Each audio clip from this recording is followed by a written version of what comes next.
Your views on what is happening? Well, you know, it's 6:28 p.m. here in the East Coast, and so it's still family hour TV. It is. So for the dirty bits of Scaramucci, 10 p.m. MSNBC. Okay. We've got a call out to Joe Pesci to come in and read the Scaramucci part. Don't know if he's available tonight, but you know, we'll send a car anywhere, Joe. It is the most stunning stuff ever spoken by anyone who has ever worked in the White House. That is in the history of the building. In public? At any time. There's no record anywhere in our history that anybody ever whispered things like this backstage at the White House. Ever.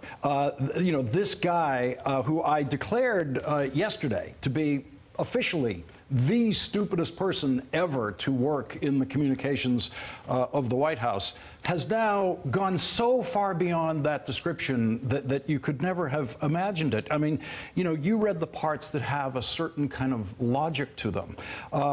The sex act that he accuses Steve Bannon of doing by himself is something that I'm not sure what parts of that we'll get to at 10 o'clock, but we'll try because the President of the United States has decided he needed to bring this guy in to upgrade his staff. He has brought in someone who is stark raving mad, who made a phone call to a New Yorker reporter to leak to him and try to get the reporter to leak to him who his source was on an earlier item.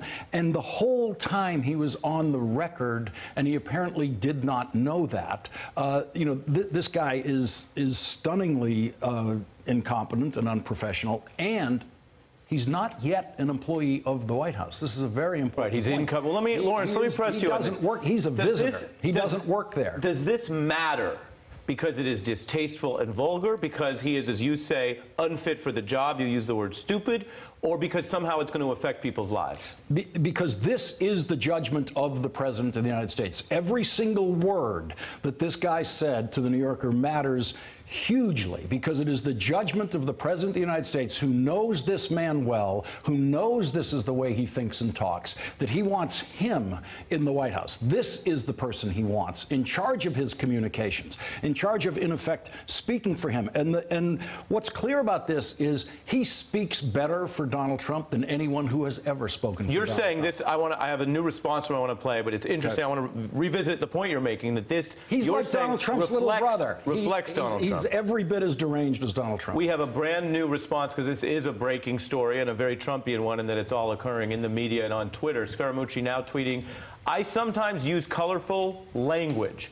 I will refrain in this arena but not give up my passionate fight for real Donald Trump's agenda. Hashtag Make America Great Again." Is that enough in your view? No. There's a big question as to whether he's ever going to be employed by the White House. The closing of the sale of his company cannot happen before August 15th. And so he cannot go on to that payroll before August 15th.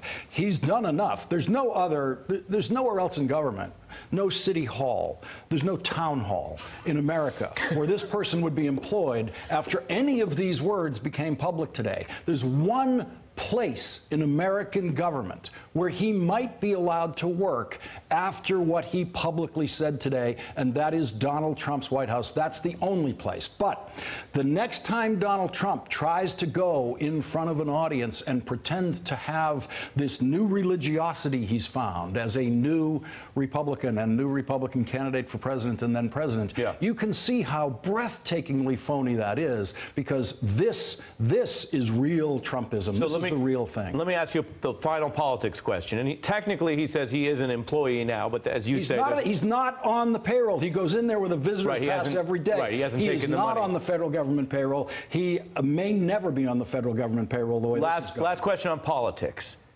I get attacking Reince. Why attack Bannon? Why do you get attacking Reince? There's nothing to get in here.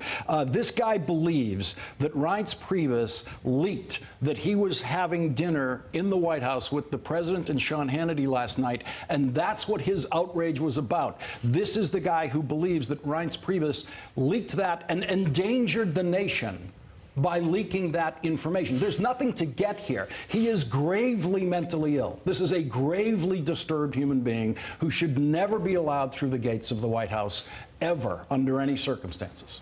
And Lawrence O'Donnell, do I tease Joe Pesci, or is that a wait and see? We're begging Joe Pesci. Joe, please read the New Yorker piece, the part especially that begins with "I'm not Steve Bannon, I'm not trying to," and all of those lines. Joe Pesci, please, 10 p.m. You can phone it in. You don't even no makeup. Stay at home on your sofa. We'll send you the lines. Live reporting, live analysis, and live booking requests. Lawrence O'Donnell, always an honor. I've never booked my show before. This is my first attempt. Joe Pesci, 10 p.m., please. Hey there, I'm Chris Hayes from MSNBC. Thanks for watching MSNBC on YouTube. If you want to keep up to date with the videos we're putting out, you can click subscribe just below me, or click over on this list to see lots of other great videos.